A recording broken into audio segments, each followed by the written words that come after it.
Hi hello வாங்க, எப்படி இருக்குங்க? நல்லா இருக்குறீங்களா? இன்னைக்கு நம்ம அஸ்வினி சீக்ரெட் சமையல்ல தக்காளி சாப்பாடு செய்ய போறோங்க. தக்காளி சாப்பாடு செஞ்சா வெயிலுக்கு ரொம்ப வெயிலு. தக்காளி சாப்பிட்டீங்கன்னா ரொம்ப கோல்ட் ஆகும். நல்லா இருக்கும் உடம்புக்கு. சிம்பிளா தக்காளி சாதம் பண்ணி கொடுங்க டிஃபனுக்கு. காலையில இது லஞ்சுக்கு கூட எடுத்துட்டு போகலாம். தக்காளி சாப்பாடு ரொம்ப நல்லா இருக்கும். அது எப்படி பண்றது பார்க்கலாமா? வாங்க வீடியோக்குள்ள. பாருங்க, ஒரு பாத்திரம் வச்சிருக்கிறேன். நான் குக்கர்ல பண்ணல. இந்த குண்டால தான் பண்ண போறேன் இந்த கடாயில. பாருங்க, கொஞ்சம் எண்ணெய் ஊத்திக்கோங்க. எண்ணெய் கொஞ்சம் கூட ஒரு 2 ஸ்பூன் நெய் ஊத்திக்கோங்க. நெய் ஊத்துனா இன்னும் நல்லா டேஸ்ட்டா இருக்கும். அதுக்காக 2 ஸ்பூன் நெய் ஊத்திக்கோங்க. நெய் ஊத்தி கொஞ்சம் சூடாகட்டும். பாருங்க, நான் ஒரு 2 பட்டை எடுத்து வச்சுக்கிறேன். அதை போட்டுக்கலாம். ஒரு 4 லவங்கம் எடுத்து வச்சுக்கிறேன். அதையும் போட்டுடலாம். இது நல்லா பொரியட்டும். பாருங்க, கஸ்தூரி மேதி கஸ்தூரி மேந்திக்குது இல்லைங்களா? அதை கொஞ்சம் நல்லா நுணுக்கி இதில் போடுங்க. நல்லா பிரியாணி வாசனை அடிக்கும். தக்காளி சாப்பாடு டேஸ்ட்டாக இருக்கும். அப்படியே கொஞ்சம் சாப்பிட்றவங்க கூட நிறையா சாப்பிடுவாங்க. அது இதில் போட்டுக்கோங்க.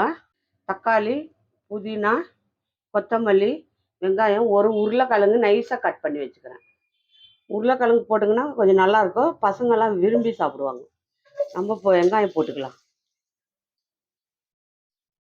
உருளைக்கிழங்கு நைஸாக கட் பண்ணி போட்டிங்கன்னா குழந்தைங்க விரும்பி சாப்பிடுவாங்க. நல்லா வெங்காயம் கொஞ்சம் கலர் வரட்டும். அதுக்கு வறுத்துக்கோங்க.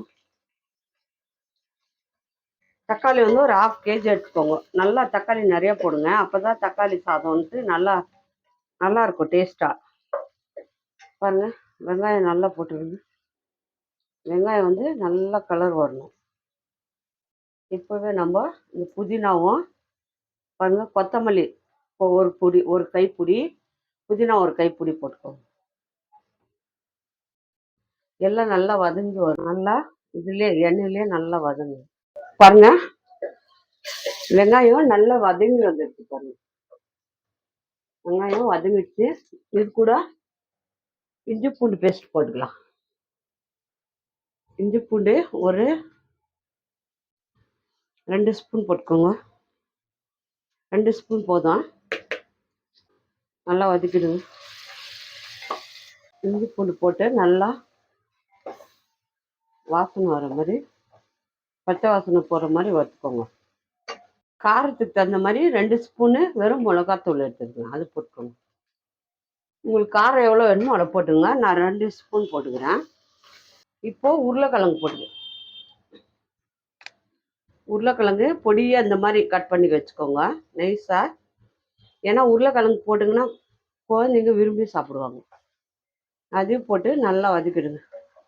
இப்போ தக்காளி நான் 1/2 கேஜி எடுத்து வச்சுக்கிறேன். பாருங்கள், இந்த மாதிரி பொடியாக நறுக்கிக்கோங்க. தக்காளியை 1/2 கேஜி தக்காளி எடுத்து வச்சுக்கிறேன்.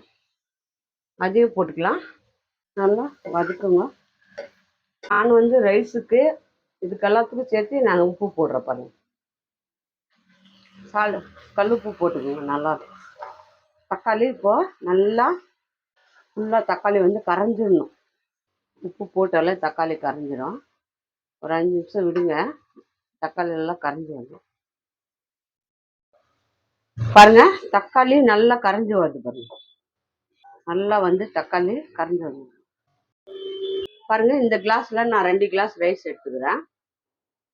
2 நம்ம 3 கிளாஸ் தண்ணி ஊற்றிருக்கோம். ஏன்னா 2 கிளாஸ் ரைஸ் எடுத்துக்கிறேன். இன்னொரு ஹாஃப் கிளாஸ் தண்ணி ஊற்றிக்கோங்க. 3.5 கிளாஸ் தண்ணி, அவ்வளோதான். ஊற்றிட்டு பாருங்கள், கலர் நம்ம எதுவுமே போடல. அவ்வளோதாங்க. தக்காளி நல்லா கரைஞ்சி இப்போ இது நல்லா கொதிக்கிட்டோம். கொதிச்ச பிறகு நம்ம அரிசி போட்டு ஆஃப் பண்ணிக்கலாம். நல்லா கொதிக்க விடலாம். மூடி வச்சு கொதிக்க வைங்க. நல்லா கொதிக்கிட்டோம். பாருங்க, தண்ணி நல்லா கொதிக்குது. இப்போ நம்ம அரிசி போட்டுக்கலாம். நல்லா தக்காளி வெந்துச்சு. இந்த தக்காளி வெந்தால் தான் நல்லா இருக்கும் டேஸ்ட்டு. பாருங்க, இப்போ நம்ம அரிசி போட்டுக்கலாம். நான் அரிசி பாருங்க, நான் வெங்காயம் வதக்கும் போது அரிசி கழுவி ஊற வச்சுட்டேங்க. நீங்கள் ஊற வச்சிங்கன்னா ரைஸ் சாஃப்டாக இருக்கும். இந்த மாதிரி நல்லா ஊற வச்சுருங்க. எல்லாம் மசாலாலாம் கூட்டி நம்ம ஆறுற வைக்கும். இதை நல்லா ஊற வச்சுட்டிங்கன்னா அரிசி நல்லாயிருக்கும், சாஃப்டாக இருக்கும் சாப்பாடு சாப்பிட்றதுக்கு கூட. தண்ணி இல்லாமல் போட்டுக்கலாம். எல்லாம் சாப்பாடு அரிசி சாப்பாடு மிக்ஸ் அவ்வளோதாங்க. ஒரு 2 நிமிஷம் நல்லா மூடி வச்சுருங்க. சாப்பாடு வெந்துடும். பாருங்க, நல்லா தக்காளி கரைஞ்சி வந்துச்சு. இப்போ வந்து நம்ம நல்லா மிக்ஸ் பண்ணிக்கலாம். பாருங்க இவ்வளோ. இப்போ வந்து நம்ம வயலில் வச்சுக்கிறோம். தண்ணி எல்லாம் பாருங்க கெட்டி ஆயிடுச்சு. இப்போ நம்ம சிம் பண்ணிக்கணும். சிம் பண்ணி மூடி வச்சுட்டா சாப்பாடு இப்போ மூடி சிம்மில் வைங்க. பாருங்க, சூப்பரான தக்காளி சாப்பாடு ரெடி ஆயிடுச்சு. அவ்வளோதாங்க சாப்பாடு. பாருங்க பழப்பழப்பழன்னு அவ்வளோ சூப்பராக இருக்குது. இதே மாதிரி வீட்டில் செஞ்சு கொடுங்க. பசங்க ரொம்ப விரும்பி சாப்பிடுவாங்க. இந்த வெயில் டைமில் இந்த தக்காளி சாப்பாடு உடம்புக்கு ரொம்ப நல்லது. ஏன்னா கோல்டு இல்லையா, அதனால. சரிங்களா, இதை விரும்பி சாப்பிடுவாங்க. வாங்கி செஞ்சு கொடுங்க. யார் யாருக்கு தக்காளி சாப்பாடு பிடிக்குமோ மறக்காமல் லைக் பண்ணுங்கள், ஷேர் பண்ணுங்கள், கமெண்ட் பண்ணுங்கள். அஸ்வின் சீக்ரெட்டை சர்ப்ரைஸ் பண்ணுங்கள்.